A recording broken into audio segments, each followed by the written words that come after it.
Hi, this is Frank Shamrock, MMA legend, UFC superstar, and you're listening to MMA Crypt Fighting Talk. Gregory Stone, MMAcrypt.com. On today's show, we have MMA legend Ken Shamrock. Welcome to the show, Ken. Hey, thank you for having me, man. It's always good to be on here and talk to all those fans out there. Now, Ken, I understand that you have something you want to say in regards to the recent attacks on Tito Ortiz by Justin McCulley and Stephan Bonnar. Feel free to take the mic and say what you want to say. Well, wow, it's a tough thing because when you're actually in a fight and you guys have bad blood for one another, you pretty much got to, it's just part of a fight business. You go after each other, and I understand that. I really do, because I was in several of them, and one of them being with Tito. But I think what we have to be careful of is that we treat the sport with some respect. And at the same time, we also, since the MMA has been around for a long time, there's a lot of guys now who have earned their stripes, have been around the block a few times, have proven themselves in and out of the ring. And but we just have to be careful that we respect our sport. What you say to somebody and how you treat somebody, for me, it's however you want to prepare yourself. If you want to talk about them, say whatever you want to say to them before a fight, you want to get in their face, you want to say anything about them, I think that, that's pretty much fair game. The issue I have with this is the fact is that there's a lot of innocent people that don't have anything to say about this, but yet they stand there and watch their daddy get accused, their mommy get accused, accusations being made. So when you start talking about people's family outside of the fight business, now you're starting to get other people involved who don't have a fighting chance, who don't understand what's going on. And to me, it's unfair. And I just really want to make this public. I'm not taking one side or the other on this when it comes to, Bonnar and Ortiz. I think those guys can do what they need to do with each other. I think that's fair game. But I really think that when you start bringing in people's exes and you start talking about things that happened outside the ring, especially when you're training partners, when you have done things, and everybody, I kid you not, everybody has made mistakes, especially in the fight game. There's things that people have done, and these people that are closest to you know the things and the mistakes that you've made and also that they've made. The last thing you want to do is start airing out your mistakes to people because you're whatever the reasons are, that you're pissed off at each other, and now you're going to start throwing out things that you did outside the ring. To me, that's just out of bounds, and I think that they need to rein it in, they need to pull it in, and keep the focus on the fight and on themselves. Do you think Stephan Bonnar's made a very wrong move here in terms of an ass-whipping perspective? Because I'm not sure if you've seen the video, but Tito just released a video. It was about 2 hours ago, and he looks very determined and focused. He sent a message to Stephan Bonnar that he's training to hurt him, not to win the fight, to basically drag it out for 3 rounds and torture him. That isn't good. I feel sorry for Bonnar. No, you know what? No, I don't feel sorry for Bonnar. Because I'm going to cave his face in. I'm going to make him pay for every word he said and everything he even thinks about saying bad about me. I'm going to push myself every single day, and I'm going to try to kill Bonnar every single day I'm in training. The hostility, the anger, the ferocity, the emotions that I have, I've never felt like this before. Before any one of my fights. I'm a fighter for 17 years. I never felt like this. This fight ain't about me and Justin the Gimp McCulley. It's about me and Bonnar. Bonnar, I'm going to kick your ass. You made me mad, and yes, you got under my skin. But is that a good thing? I'm going to fucking hurt you, dude. You don't even know. November 15th, on free TV. No one has to pay for this one. This is a free ass whipping for all you people to watch. So I'm going to try to drag it out. I'm going to drag it out for 3 rounds. I'm going to beat him. And Ken Shamrock once said, I'm going to beat you into the living death. I'm going to make your fucking face look bad. Yeah, Yeah, it's crazy to me because a person like Stephan Bonnar, again, like I said, when you look at the guy, and I don't want to disrespect him at all. I really don't, because getting in the ring is enough. And but really, I mean, he was known for losing to Forrest. So really, he's standing in front of a guy that, I get it. You don't want to give him too much respect because you want to win the fight. But boy, man, you got to start looking at what you're doing, man, because everything that you're doing from this point on will be your legacy. Is your legacy going to be about disrespecting and dragging people's dirty laundry out into the open? That is just unbelievable. I mean, give me a break. This guy, of all people, should be sitting on his hands and trying to get through this without throwing out too much garbage. Because this guy here, and I think the fans know as well as I do, this guy has got a lot of rules that he's broken. Now, this is going back a bit, Ken. Did Don Fry mention some personal things about your family before your fight with him?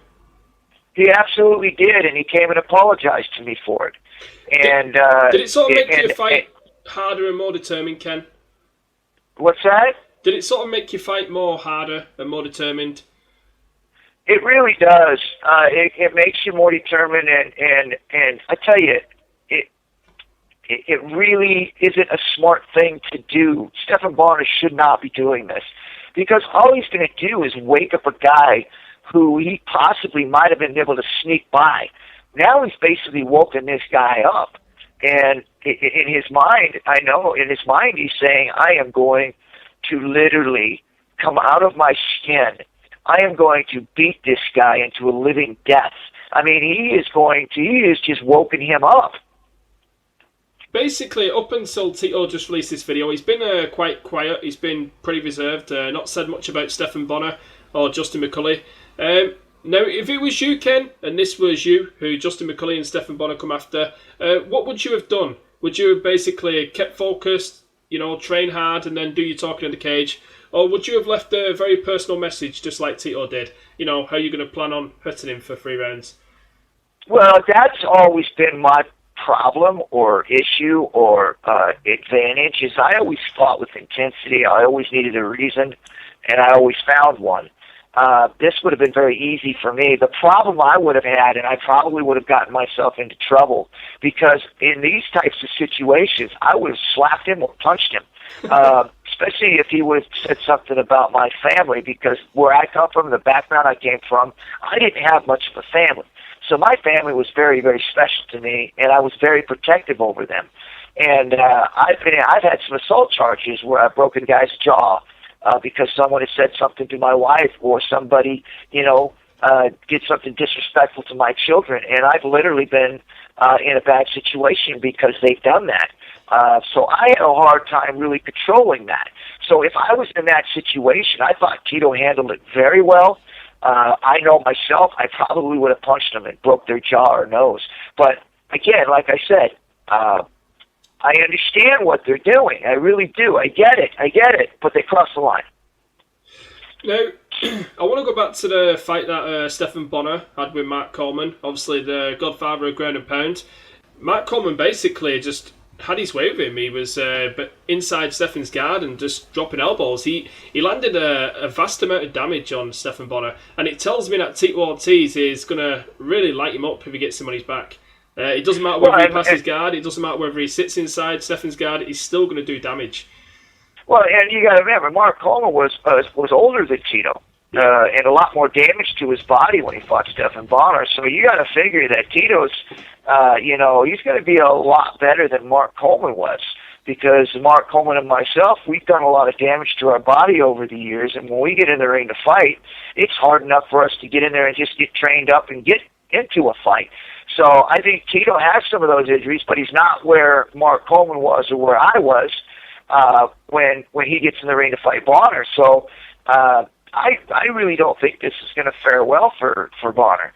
Now, you've been in the cage with Tito Ortiz. You've had him inside your guard. Just how hard is Tito Ortiz to control inside your guard? Well, I fought Tito when he was in his prime, and I'll tell you, he had a great takedown. He had really good balance. There wasn't much I could do once he got me on the ground, and very good at ground and pound and throwing elbows. Very well balanced, and his stand-up is, it's not the best in the world, but he's got a great defense. He's able to throw his punches and be able to get in close enough to be able to force the clinch or get the double leg. So, I mean, he's very good at that. But again, like I said, he's pushing his 40s now, so he doesn't have quite the reflexes and the timing that he used to have. So his training right now, really, which is I thought was a mistake on Bonnar's part, was really now he's really pushed him into really working hard now. Now, complaints aside, Ken, with all the talk of families, etc., after watching what went down with Stephan Bonnar, Justin McCulley, etc., and the things that have been said, obviously the video message from Tito Ortiz now, has it sort of made you more excited for the fight and, wanting to tune in and watch it? Like I said, I get what they're doing. I do. I get it. But, you're talking about the integrity of the sport, and now you're talking about someone's life. You're talking about someone's family. This goes outside beyond trying to promote a fight. See, I don't mind the Justin McCulley thing, Ken, because obviously it's an old training partner. He feels a bit mistreated by Tito Ortiz. He claims Tito never paid him. Basically, he claims that Tito Ortiz got free drinks at bars and clubs, etc., and then he actually charged Justin McCulley at the end of the night for his drinks, which is pretty much theft and stealing from Justin. Well, see, this is the kind of stuff I'm talking about. It's stuff they shouldn't even be talking about because that's between him and them. But I do know this. That Tito Ortiz paid for everything. He was the one making the money. He was the one paying for these guys to be out and doing the thing that they were doing. There might have been a few times where, somebody got left with a bill, but Tito was pretty much, he was the guy that was paying everybody. So I don't know the ins and outs of all that stuff, but see, that's the kind of stuff right there that really makes me angry because whose business is that? But if this isn't true, Ken, what do you think Justin McCulley's real problem is with Tito Ortiz? Do you think he's just trying to snatch a bit of limelight here, get his name out there? Do you think he's generally upset? He feels like, he sees Tito Ortiz in Bellator now, gets an impressive win over Slamenko, then all of a sudden maybe he's just sitting on his couch thinking, geez, what happened to me? What do you think it is if these claims are not true and he is making up lies, that Tito basically conned him out of money, etc.? What do you think his deal is and his problem is? Listen, the thing that I see these guys are really making a mistake is that they're going. They need to stay within the boundaries of the fight, which is everything within the fight game, and that's anybody that's involved. Outside of that, that's just off limits. Now, if he wants to attack Tito Ortiz, whatever. Maybe he's in training. Or he just say that he could beat him, or that I know I trained with the guy and I could beat him. The same thing that Chuck Liddell used to do. I mean, these are things that are not off limits if he wants to go in that direction. But when you start talking about someone that did this and they did that outside the fight, like when it comes to finances or business, where does that belong? Because, who are you going to believe? I mean, it's he said, she said. Stick to the game. Say, hey, the guy's a punk. I can whoop his butt, no problem, man. Give me a shot at this guy. He fights like a girl. Do whatever you want to do in that sense. Well, but again, like I said, they're going outside the boundaries of what the fight game is about, and now you're messing with the integrity of the sport. Well, the thing for me, Ken, is he could have just trained Stephan Bonnar behind the scenes. He didn't have to go on telly with a mask or anything. And if Stephan Bonnar was victorious, there was his victory, Justin McCulley could have, had a little smile on his face, been satisfied that he helped Stephan Bonnar defeat Tito Ortiz. But now he's sort of put a lot of expectation on his shoulders. And if Tito Ortiz defeats Stephan Bonnar, then he's going to look a bit foolish and a little bit silly because he's put himself on the line now by going out in the cage on TV, and everybody knows that he's got it in for Tito, and he's going to be training Stephan Bonnar hard, giving him some tips, some key tips, where Tito Ortiz is weak. Yeah, I don't know.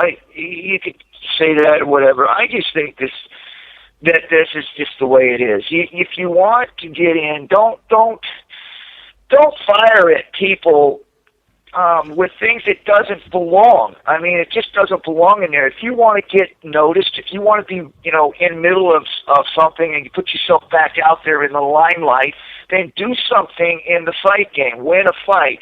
Go out to do something so that you're put in that position to be able to be the one that can talk to somebody and build up a fight. But, I mean, when you walk in there and you put a mask on in the ring and you're not even the guy that's fighting, and then you're going to air out secrets about the guy's past life, I mean, what does that say about you when you're standing there and you're not the guy fighting? How does that make any sense? I mean, stay out of it. You're not the guy fighting. If you want to be the guy fighting, go out there, win a fight, or win a couple fights, build yourself up, and put yourself in position to be the guy to fight. I mean, I did it. Tito did it. Liddell did it. Randy Couture did it. Mark Coleman did it. I can list a bunch of guys. Frank Shamrock did it. I can list a bunch of guys who did what they needed to do to be the guy that could be out there to get in the ring and fight and do the talking. You just don't stand there and just do the talking, because then what does that make you?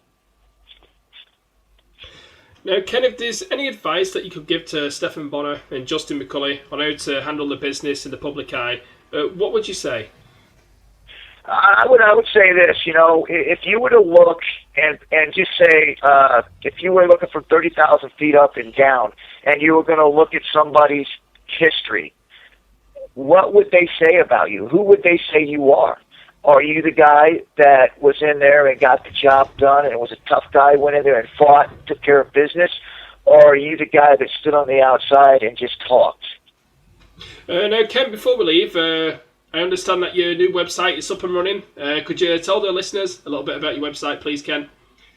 Yeah, I have a website. It's KenShamrock.com. We've been working on that for a few years now. A lot of times people tried to get on there and it wasn't up yet. But we really wanted to take our time and make sure that we had the content and all the things that we wanted on there done right. And it was also a time for me to rebrand myself because I was moving out of the fight world and into a totally different direction. So we've done that now, and we've got some pretty cool things on there. Like if you go on KenShamrock.com, you'd have to search through there, and there's an Easter egg on there. It's like I said, it's really tough to find. But when you find that Easter egg, there's a whole private page on there that has a lot of different stuff on there. But you have to search up and down on that website to find that Easter egg. And then also, too, it also kind of tells you a little bit about where Ken Shamrock is today and what he's doing. A lot of information on there that will help you, one, get a hold of me either for, like, motivational speaking. I do motivational speaking for big businesses. I do things for churches. I have a ministry on there, a ministry site on there. So I speak to big businesses. I speak to churches. I also do things for troubled youth. I go into juvenile halls, schools, different things like that to do motivational speaking to kids. I also, which is something that I'm really focusing on now, is that I'm also into the stock market and also the financial business world, where I have on there, it's called Grok Trading. It's on my website. You can go on KenShamrock.com and find out these things. But, one of the things that I'm doing on there is I'm taking some classes, which the first one is free. It's 101. You can get that on that actual website. And then I'm on the 201 class where I'm going through some of the stuff there. And, the way I look at it is, everybody should really know what, a stock mutual fund is, or an exchange trade fund, an ETF. These are things that I'm starting to really learn and understand. In fact, is when you look at where I was and what I'm doing, I've completely changed my language. My language has gone from the MMA world and training and fighting and doing all those things to the finance world. And I'll tell you what, man, it's really increased my financial wealth. It's really got me in the right direction. And so, in fact, is in Las Vegas on November 15th through the 17th, I will be in Las Vegas taking some tutorial classes, some mentoring classes also with my business partner, Glock Trading.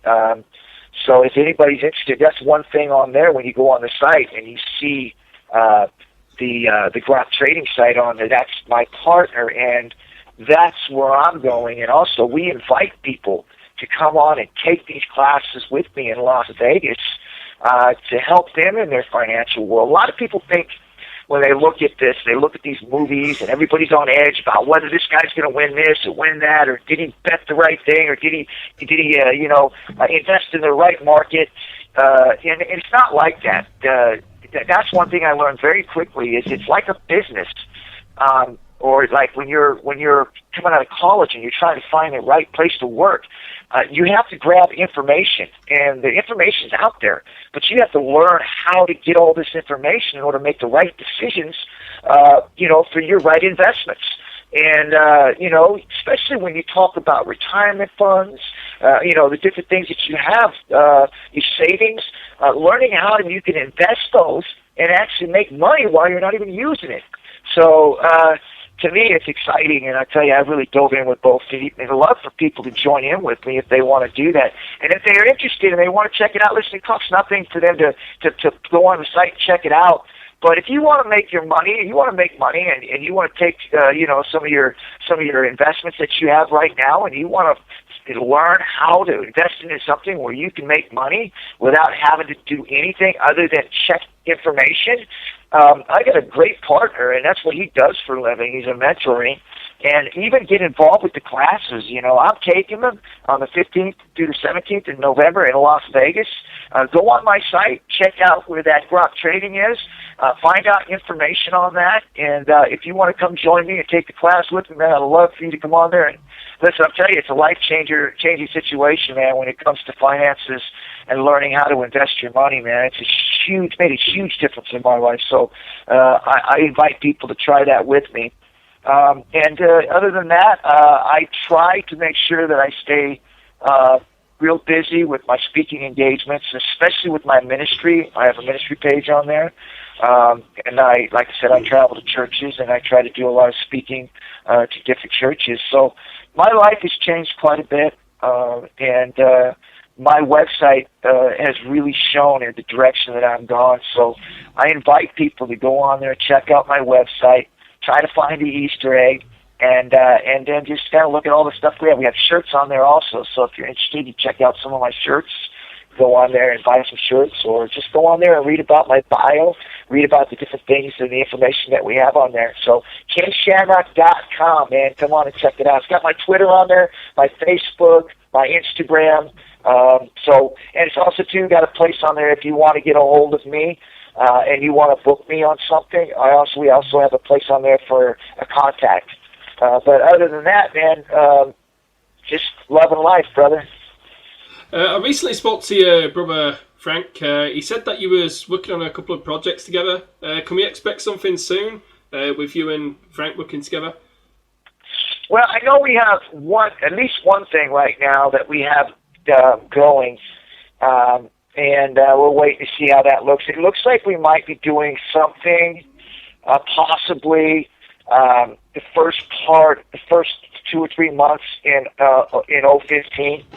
So, we do possibly have something rocking. And then, not only that, I think that my brother's also working on something else besides that. So he's been pretty diligent on trying to put something together for us to do.